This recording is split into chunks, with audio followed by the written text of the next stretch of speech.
লাইফে কখনো শুনেছেন আচার চুরি হয়েছে? আজকে আপনাদের সাথে এই মজার আচারের রেসিপি শেয়ার করব। সেই সাথে শেয়ার করব এই আচার সবাইকে টেস্ট করার পরে জার সহ কিভাবে চুরি হয়ে গেল। আসসালামু আলাইকুম ওয়া রাহমাতুল্লাহি ওয়া বারাকাতুহু। বরাবরের মতো আবার একটি নতুন ভিডিও দেখার জন্য আপনাদের সবাইকে ওয়েলকাম জানাচ্ছি।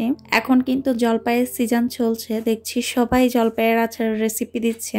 তো আমি যদি আমার এই স্পেশাল জলপাইয়ের আচার রেসিপিটা না দিই, আমার কাছে মনে হচ্ছে আমার ভিউয়ার্সদের সাথে আমার অন্যায় করা হবে বলতে পারেন। তো যাই হোক, আমি এখানে নিয়ে এসেছি আজকে আপনাদের জন্য জলপাইয়ের আচারের মজাদার একটা রেসিপি, যেটা কিনা আপনারা 1 বছর না রুম টেম্পারেচারে রেখে 2 বছর খেতে পারবেন। তো চলেন তাহলে বিসমিল্লাহ বলে শুরু করি। আমি এখানে নিয়ে নিয়েছি 3 কেজি জলপাই। তো এগুলোকে সুন্দর করে গোটা অবস্থাতে ভালো করে ধুয়ে তারপরে কিন্তু আমি দেখতেই পেয়েছেন 1 হাঁড়ি পানির মধ্যে লবণ আর দিয়েছি হলুদের গুঁড়া। এগুলো দিয়ে জলপাইগুলোকে একটু সেদ্ধ করে নিয়েছি। সেদ্ধ বলতে একটু নরম করে নিতে হবে, একটুও না, মানে পুরাপুরি যাতে নরম হয়, অতিরিক্ত নরম করবেন না, তখন কিন্তু আচার তৈরি করার সময় সবগুলো ভেঙে একদম ভর্তা হয়ে যাবে। তো নরম যখন হয়ে আসবে, গোটা গোটা অবস্থার মধ্যে যখন দেখবেন নরম হয়ে আসবে, তখন গরম পানির থেকে ডিরেক্টলি যে কোনো স্ট্যানারে ঢেলে 8 ঘন্টা কি 1 ঘন্টা রেখে দিবেন, যাতে করে এগুলো ঠান্ডা হয়ে যায়।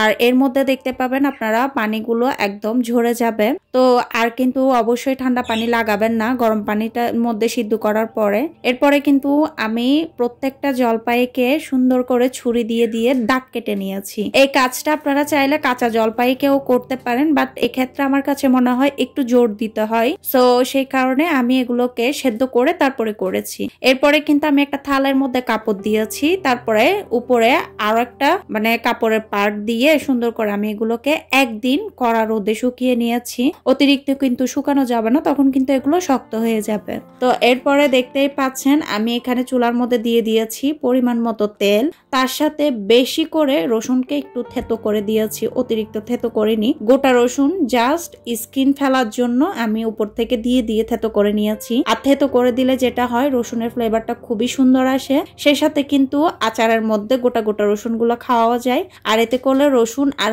জলপাই দুটোর আচার আপনারা একসাথে খেতে পারবেন। এরপরে আমি এখানে ঝালের জন্য দিয়ে দিয়েছি গোটা কাঁচামরিচ। তো এদিকে আরেকটা কথা বলে দিই, সেটা হচ্ছে আপনারা চাইলে জলপাইগুলোকে পেপার বিছিয়ে, মানে থালের মধ্যে পেপার বিছিয়ে তারপরে শুকিয়ে নিতে পারেন, এতে করে খুব তাড়াতাড়ি শুকিয়ে যাবে। তো এরপরে আমি রসুন আর কাঁচামরিচ গুলোকে দেখতেই পেয়েছেন একটু ভেজে নিয়েছি।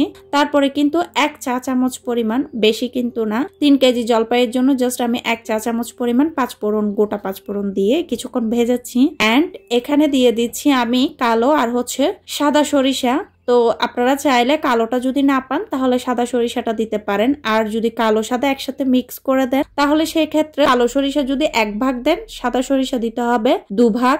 মানে কালো সরিষার চাইতেও সাদা সরিষার পরিমাণ বেশি দিতে হবে, কারণ কালো সরিষার পরিমাণ যদি বেশি দেওয়া হয় তাহলে কিন্তু তেতো হয়ে যাবে। তো এই তো সরিষাটা দিয়ে আমি কিছুক্ষণ ভেজে নিব, যেহেতু এগুলোকে পানি দিয়ে আমি ব্লেন্ড করেছি। সো পানিটা অবশ্যই তেলের মধ্যে ভালোভাবে মশলাটাকে কষিয়ে শুকিয়ে নিতে হবে। তো সরিষাগুলো যেহেতু পানি দিয়ে পেস্ট করা হয়েছে, অবশ্যই ভালো করে শুকিয়ে নিতে হবে পানিটাকে। যদি পানি থাকে তাহলে আচারটা কিন্তু নষ্ট হয়ে যাবে। তো কিছু কিছু টিপস শেয়ার করছি এখানে, অবশ্যই মাথায় রাখবেন, তা না হলে কিন্তু আচারটা 1 থেকে 2 বছর সংরক্ষণ করতে পারবেন না রুম টেম্পারেচারে। তো দেখতেই পাচ্ছেন আমি যখন এটাকে কষিয়ে নিয়েছি ভালো করে, কালারটা কিন্তু অনেকটাই চেঞ্জ হয়ে গেছে। আপনারা যখন এটা কুক করবেন তখন আপনারা বুঝতে পারবেন। এরপরে কিন্তু আমি জাস্ট কালারের জন্য 1 চা চামচ পরিমাণ কাশ্মীরি লাল মরিচের গুঁড়া দিয়েছি, তার সাথে 1/2 চা চামচ পরিমাণ দিয়েছি হলুদের গুঁড়া। জাস্ট এগুলো কালারের জন্য দেওয়া, আর কিছুর জন্য না। আর এখানে আমি ঝালের জন্য কিন্তু অলরেডি কাঁচামরিচ দিয়েছি, আপনারা চাইলে এখানে শুকনা মরিচটা দিতে পারেন। কাঁচামরিচ দিয়ে আমি করেছি এই কারণে, কারণ আমি শুকনা মরিচটা খেতে পারবো না, আমার প্রবলেম আছে সেজন্য। তো আমার কথার মধ্যে পাখির সাউন্ড পেলে দয়া করে কেউ কিছু মনে করবেন না, কারণ আমার বাসার পাখিগুলা না ইদানিং বেশি একদম দুষ্ট হয়ে গেছে। যখনই আমি ভয়েস দিতে নিয়ে দেখি তখন মানে চিৎকার চেঁচামেচি শুরু করে দেয়। তো যাই হোক, এই তো এপাশে আমি এগুলোকে দিয়ে কষানোর পরে সেখানে পরিমাণ মতো চিনি দিয়ে দিয়েছি। আর চিনিটা যখন দিবেন, যখন চিনিটা গলে আসবে তখন দেখবেন আচারের কালারটা একদম চেঞ্জ হয়ে গেছে, একদম আচারের কালার চলে আসবে। এরপরে কিন্তু আমি ধনিয়ার গুঁড়া দিয়েছি অল্প, সাথে দিয়েছি ভাজা জিরার গুঁড়া 2 রকমের। মিষ্টি জিরা আর হচ্ছে চিকন জিরা একসাথে একটু টেলে তারপরে কিন্তু আমি ব্লেন্ড করে এখানে দিয়েছি। আর দিয়েছি হচ্ছে পাঁচফোড়ন। পাঁচফোড়নকে প্রথমে আমি একটু টেলে নিয়েছি শুকনা প্যানের মধ্যে, এরপরে এগুলোকে কুসুম গরম করে তারপর কিন্তু ব্লেন্ড করে নিয়েছি। এরপরে এগুলো এখানে দিয়ে দিয়েছি। তো আমি আমার পরিমাণ অনুযায়ী দিয়েছি। আর পাঁচফোড়ন পাউডারটা যখন দিবেন তখন অবশ্যই একটা জিনিস মাথায় রাখবেন, সেটা হচ্ছে সাথে সাথে বেশি করে দিয়ে দিবেন না, প্রথমেই আস্তে আস্তে করে দিবেন, অল্প অল্প করে।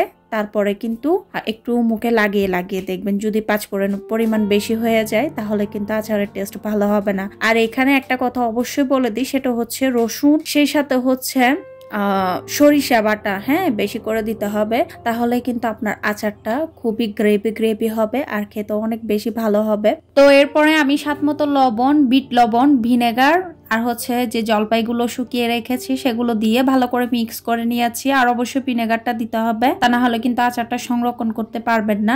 আর আমার চিনিটা কম মনে হয়েছে, সেজন্য কিন্তু আমি আরো চিনি দিয়ে দিয়েছি। এরপরে কিন্তু এগুলোকে আমি নেড়ে ছেড়ে নিয়েছি। আর এখানে একটা জিনিস দিতে ভুলবেন না, সেটা হচ্ছে বিট লবণ। বিট লবণ কিন্তু আচারের টেস্ট বহুগুণে বাড়িয়ে দেয়। তো এরপরে আমি দেখতেই পাচ্ছেন জলপাইগুলোকে কিছুগুলো ভেঙে দিচ্ছি, মানে কিছু কিছু ভেঙে দিচ্ছি, যাতে করে খুবই রসালো রসালো হয়। এতে করে কিন্তু আচারটা মশলাদার হবে, খেতে অনেক বেশি ভালো লাগবে। তো আচারটা কিন্তু হয়ে গেছে, দেখতেই পাচ্ছেন। এরপরে কিন্তু আমি এগুলোকে একদম ঠান্ডা করে নিয়েছি। ঠান্ডা করার পরে অবশ্যই জারে রাখতে হবে, গরম অবস্থাতে কখনোই জারে রাখবেন না, এতে করে কিন্তু আপনার আচার নষ্ট হয়ে যাবে। তো আমি এখানে আমার আগের কতগুলো পিকলের জার আছে সেগুলোকে আমি ভালো করে ওয়াশ করে একদম পানিগুলোকে মুছে নিয়ে, মানে শুকিয়েছি, শুকিয়ে আবারও টিস্যু দিয়ে মুছে তারপর কিন্তু আমি আচারগুলো রেখেছি, দেখতে পাচ্ছেন। এরপরে কিন্তু আমি এখানে দিয়ে দিব সরিষার তেল। তো একটা কথা বলে দিই, সেটা হচ্ছে আমি 3 জারের নিয়ে নিয়েছি, দেখতেই পেয়েছেন কতগুলো। আর একটা জারের মধ্যে প্লাস্টিক জারে অর্ধেক নিয়েছি। তো এটা আমি ফ্রিজে রেখে সংরক্ষণ করব। তো ফ্রিজের আচার আর হচ্ছে আপনারা জারে যেগুলো নিয়েছেন মানে সেগুলোর মধ্যে কিন্তু অনেকটা ডিফারেন্স পাবেন। ফ্রিজে যেগুলো রাখবেন সেগুলো একটু দেখবেন টকটক লাগবে, আর এগুলো কিন্তু টকটক লাগবে না। তো এগুলো কেন টকটক লাগবে না সেটা একটু বলে দিই। কারণ হচ্ছে এগুলোর মধ্যে বেশি করে সরিষার তেল দিয়ে অবশ্যই অবশ্যই রোদের মধ্যে, কড়া রোদে দিতে হবে। তো রোদে দিলে একটা জিনিস মাথায় রাখবেন, সেটা হচ্ছে আচারগুলো কেন একটু চেক দিয়ে রাখবেন। কারণ আমার ছোট বোন তার শ্বশুর বাড়িতে আচার বানিয়েছে, তো আচার বানানোর পরে সে রোদে যখন শুকাতে দিয়েছে, চুরি করে ওর আচারের জারটা সহ কে যেন নিয়ে চলে গেছে। তো এটা নিয়ে আমরা অনেক মজা করছিলাম। তো যাকগে, সে কারণে আপনাদেরকে বলে দিয়েছি। আমার তো এখানে দুবাইতে চুরি করার কোনো চান্স নাই, সো আমারগুলো চুরি হবে না। তা আমি এই তো রোদে দিয়েছি, 2 দিন মতো রোদ খাইয়েছি। তারপরে কিন্তু আচারগুলো ডান। রোদে যখন দিবেন আচারের টেস্টটা কিন্তু বহু গুণে বেড়ে যাবে। আর অবশ্যই জারের মধ্যে আচারগুলো রাখার আগে প্রথমে সরিষার তেল দিবেন, এরপরে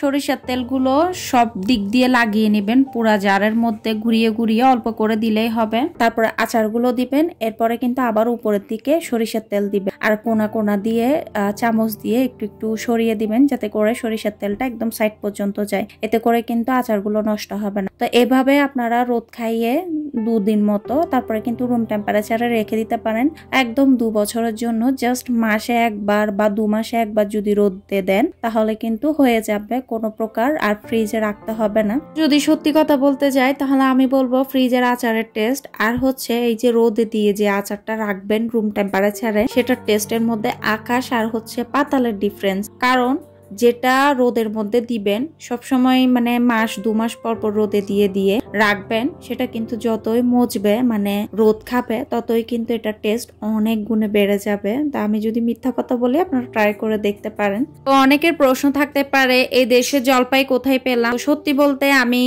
এই আচারের ভিডিওটা গত বছরের করা, আমার এখনো আচার আরো অল্প আছে, যেগুলো রোদে ছিল সেগুলো কিন্তু শেষ। আমার মামা শ্বশুরদেরকেও দিয়েছিলাম, তো তারা অনেক বেশি পছন্দ করেছে। আর আমার বাসায় তো অলরেডি খাওয়া শেষ, জাস্ট ফ্রিজে যেগুলো রেখেছি সেখান থেকে আর অল্পই আছে, আর বেশি কিন্তু নাই। তো যাই হোক, এরপরে কতগুলো বালিশ তো দেখতেই পেলেন। আসার সময় দেশ থেকে নিয়ে এসেছি। আমি জানি না কে কে আছেন আমার মতো যে দেশ থেকে বালিশ এনে বিদেশে ব্যবহার করেন, কারণ এই দেশীয় বালিশগুলো খুবই গরম। আমি আসলে ঠান্ডা বালিশ পাইনি, আজকে তো 6 বছর হয়ে গেল। তো যাই হোক, বালিশগুলো এনে একটু উঁচা ছিল, সেজন্য এগুলো থেকে তুলা কিছু কিছু বের করে আমি আলাদা পলি ব্যাগে রেখে দিয়েছি, যাতে করে পরবর্তীতে ইউজ করতে পারি। আর কতগুলো ছুরি দেখিয়েছি, তো সেগুলো দেখার মূল কারণ হচ্ছে আমি ছুরি সবসময় কিভাবে পরিষ্কার রাখি সেটার জন্যই। ছুরি সবসময় পরিষ্কার রাখি হচ্ছে ভিনেগার, কুসুম গরম পানি, কুসুম না গরম পানিতেই দিই, গরম পানি, ভিনেগার, এরপর হচ্ছে বেকিং সোডা লিকুইড, এগুলো দিয়ে ছুরিগুলোকে আমি পানিতে ভিজিয়ে রাখি। তারপরে কিন্তু তারের মাজনি দিয়ে মেজে ঘষে নিই। তো আপনারা চাইলে পাথরের মধ্যেও মেজে ঘষে নিতে পারেন, এতে করে হয়ে যাবে। আর এভাবে তারের মাজনি দিয়ে মেজে ঘষে নিলে জং ধরার চান্সেস থাকে না। আর ছুরি ধার করি যেভাবে, সেটা হচ্ছে আমার কাছে ছুরি ধার করার একটা জিনিস আছে, তো সেটার মধ্যেই করি। আর আমার মতো পাউডার মিল্ক কে কে খান ভাতের পরে টরে অবশ্যই কমেন্ট করে জানাবেন। সেই বিয়ের আগেও আমার এই অভ্যাসটা ছিল। অনেক অভ্যাস এখন পরিবর্তন হয়ে গেছে, অনেক কিছু খেতে ইচ্ছে করে না, বাট এই দুধ খাওয়ার অভ্যাসটা না আমার একদম চেঞ্জ হয়নি। তো বিয়ের আগে আব্বু যখন সৌদি আরবে ছিল তখনও কিন্তু খাওয়া হতো, আব্বু অনেক অনেক দুধ পাঠাতো। আর এখন তো আমি নিজে আছি দুবাইতে, সো এখানে তো খাবারের কথা কি বলবো, এখানে তার খাবারের অভাব নেই। তো যাই হোক, এপাশে আমি মাছের দো পেঁয়াজা করেছি। প্রথমে তেল দিয়েছি, তারপর পেঁয়াজ বেশি করে আর হচ্ছে টমেটো, গোটা কাঁচামরিচ দিয়ে ভালো করে ভেজে নিয়েছি। এরপরে কিন্তু ফ্রাই করা মাছ দিয়ে দিয়েছি, আর একটু করে মাছ মিক্স করে, মানে মাছকে ভাজার আগে বাটির মধ্যে মিক্স করেছি। তো মাছ ভেজে নেওয়ার পরে বাদ বাকি যে মশলাগুলো ছিল সেগুলো দিয়ে আমি একটু কষিয়ে তারপরে মাছগুলো দিয়ে, দেখতেই পাচ্ছেন সুন্দর করে ভেজে নিয়েছি। এভাবে করে কিন্তু খেলে অনেক বেশি মজা লাগে। কারা কারা ট্রাই করেছেন অবশ্যই কমেন্ট করে জানাবেন। তো ভিডিও ভালো লাগলে প্লিজ চ্যানেলটা সাবস্ক্রাইব আর সবাই লাইক করতে ভুলবেন না। তো এর পাশে একটা ভিডিও শেয়ার করছি, তারপরে বিদায় নিব। এই যে দেখেন, বাহিরের দেশে একটা জিনিস খুবই সুবিধা বাচ্চাদের জন্য, সেটা হচ্ছে এই যে বাচ্চারা স্কুল ব্যাগ নিলে কাঁধে করে ক্যারি করতে হয় না, এভাবে ট্রলির মতো করে টেনে নিয়ে যাওয়া যায়। অনেক আছে এখানে, হ্যাঁ ডলার কি অনেক আছে এখানে, সেরকমও আছে, আবার কাঁধে করে নিয়ে যাওয়ার জন্যও আছে। আর অনেকগুলোতে দেখেন একদম সবগুলোর পেছনে এমনটা দিয়েছে।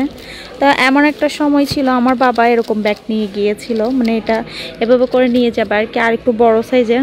আমরা অনেক হাসছিলাম পরে আর কি।